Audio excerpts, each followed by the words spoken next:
ஓம் சக்தி. அன்பு குழந்தையே, நான் சொல்வதை முற்றிலும் கவனமாக நீ கேட்க வேண்டும். உன் எண்ணத்தை சிதறடித்துக் கொண்டு இதை கேட்காதே. உனக்கு வேலை இருந்தால் அதை பார்த்துவிட்டு வந்து நீ இதை பொறுமையாக கூட கேள். ஏனென்றால் உனக்கு எப்போதும் உனக்கு இருக்கும் வேலைகள்தானே முக்கியமாக இருக்கிறது. உன் தாய்க்காக சில நிமிடங்களை ஒதுக்க முடியாமல் உனக்கு வேலைப்பளு அதிகமாக இருக்கிறது. நான் உன்னை தேடி வருவதனால் தான் உனக்கு இந்த அலட்சியம் இருக்கும் என்று எனக்கும் தோன்றுகிறது. என்னையும் எத்தனையோ பிள்ளைகள் அழைத்து கொண்டிருந்தாலும் தீராத வினையால் பாதிக்கப்பட்டு கொண்டிருக்கும் உன்னை தேடி நான் ஏன் வருகிறேன்? உன் வாழ்க்கையில் இருக்கும் பிரச்சனைகளை முடிந்தவரை சீக்கிரமாக முடித்து உனக்கு ஒரு நல்ல நேரத்தை கொடுக்க வேண்டும் என்றுதானே வருகிறேன்.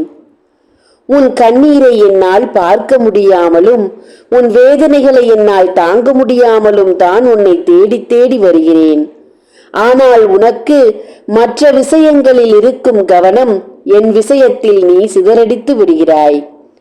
எப்போதும் என்னை தள்ளி வைத்து வேடிக்கை பார்க்கத்தான் உன் மனம் விரும்புகிறது. உன்னை சொல்லி குற்றமில்லை என் பிள்ளையே. உன்னிடத்தில் இருக்கும் கர்மாவும் எதிரிகள் உனக்கு கொடுத்த வினைகளின் அதிகமான செயல்களும் தான் உன்னையும் இப்படி செயல்பட வைக்கிறது என்பது எனக்கும் தெரியும். தங்கமே, இன்று நான் கூற வந்த செய்தியை மட்டும் எக்காரணத்தை கொண்டும் விட்டுவிடாதே. காரணம், இது முற்றிலும் உன் வாழ்க்கையை அழித்துக் கொண்டிருக்கும் காரணமாக இருக்கிறது. ஒரு முதியவளை பற்றி நான் உன்னிடத்தில் பேச வந்திருக்கிறேன். அவள் உனக்கு செய்து கொண்டிருக்கும் காரியத்தை பற்றி சொல்ல வந்திருக்கிறேன். வயதானவளாக இருந்தாலும் அவள் நாவை கட்டுப்படுத்த மாட்டாள். எடுத்தவுடன் அவள் வாயிலிருந்து வரும் வார்த்தைகளை கேட்டால் செவிகள் கேளாத வார்த்தைகளாக இருக்கும், நாக்கூசும் வார்த்தைகளாக இருக்கும்.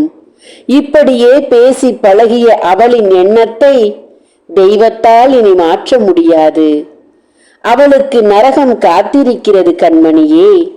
அவள் அனைவரையும் பேசி பேசி அனைவரது உள்ளத்தையும் காயப்படுத்தி அவள் நரகத்தில் இடம் வாங்கி விட்டாள். அவள் போகும் இடம் நரகமாகத்தான் இருக்கும். நீ அடிக்கடி ஒரு வார்த்தையை இப்போது உபயோகப்படுத்திக் கொண்டிருக்கிறாய் என் தங்கமே.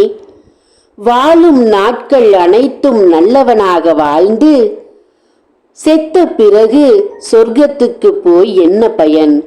அதற்கு வாழும் போதே கெட்டவனாக வாழ்ந்து அனைத்தையும் சாதித்து கொண்டு இறந்த பிறகு எங்கே செல்கிறோம் என்று யாருக்கு தெரியும் என்று சொல்கிறாயே அன்பு பிள்ளையே. இப்போது நீ பட்டுக்கொண்டிருப்பது என்ன தெரியுமா? கர்மாவின் வினைகள். அந்த கர்மாவின் வினையை நீ உன் பிள்ளைக்கும் உன் சந்ததிக்கும் கொடுக்க வேண்டும் என்று ஆசைப்படுகிறாயா?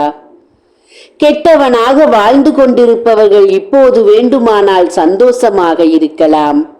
ஆனால் கர்மா என்ற வினையை தன் பிள்ளைகளுக்கும் தன் எதிர்காலத்தில் வரும் தன் சந்ததிக்கும் சேர்த்து வைத்து செல்கிறான் என்பதை மறந்து விடாதே. அவன் ஆத்மாவுக்கும் சாந்தி கிடைக்காமல் படும் வேதனைகளை நீ அறிய மாட்டாய். அன்பு பிள்ளையே, நல்லவனாக வாழ்வதுதான் நல்லது பிள்ளையே. இன்று நீ கஷ்டப்பட்டாலும் நாளை உன் பிள்ளை சந்தோஷமாக வாழும். கர்மத்தை உன் பிள்ளைக்கு சேகரித்து வைக்காமல் உன் வாழ்க்கையோடு அனைத்தும் முடித்து உன் பிள்ளைக்கு நல்ல காலத்தையும் கொடுத்து செல்வாய் நீ. இப்போது சொல், எதை நீ விரும்புகிறாய்? அவனை போல வாழ்ந்து சந்ததிக்கு கர்மாவை சேர்த்துவிட்டு செல்ல வேண்டும் என்று நினைக்கிறாயா? இல்லை, நான் படும் கஷ்டங்கள் என்னோடு போதும், என் பிள்ளைகளுக்கும் என் சந்ததிக்கும் என் கர்மா வேண்டாம் என்று நினைக்கிறாயா? அன்பு பிள்ளையே, நீ இப்போது இருப்பது போல் இருந்தால் போதும். யாருக்கும் கெட்டது நினைத்து உன் வாழ்க்கையையும் உன் சந்ததியின் வாழ்க்கையையும் அழித்து கர்மாவை இன்னும் அதிகப்படுத்தி விடாதே. அன்பு பிள்ளையே, இப்போது இந்த முதியவள் சாகும் நிலைமையில் இருந்தால் கூட ஒருவரின் வாழ்க்கையை கெடுத்து அதில் வரும் சந்தோஷத்தை அனுபவித்துக் கொண்டுதான் இருக்கிறாள். நீ அறுவடை செய்து முடிக்கும் நேரத்தில் அந்த அறுவடையை விதைத்து எத்தனை கஷ்டங்கள் பட்டு அதை இப்போது அறுவடை செய்ய போகிறாய். அதை அழிக்க காத்திருக்கிறாள் அவள். நான் சொல்வது உனக்கு புரியவில்லையா?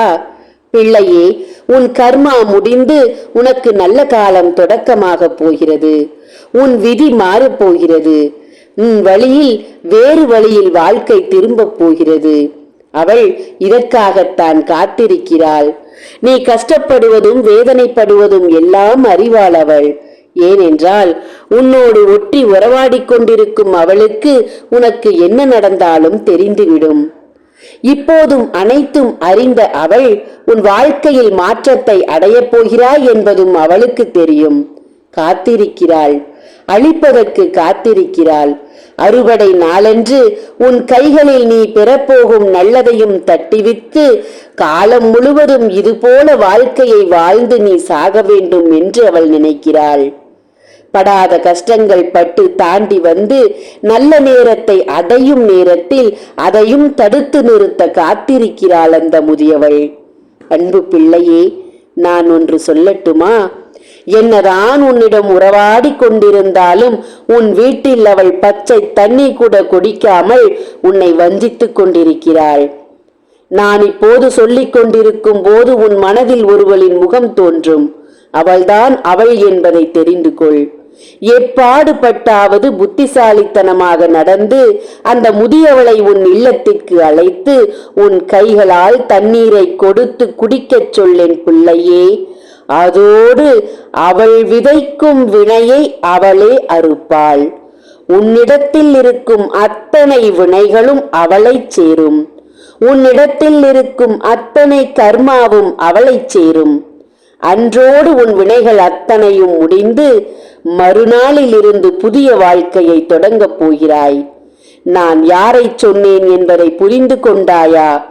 மீறியும் நீ புரியவில்லை என்றால் இந்த வாக்கை கேட்டு 8 மணி நேரத்தில் உனக்கு நான் அவளை அடையாளம் காட்டுவேன்.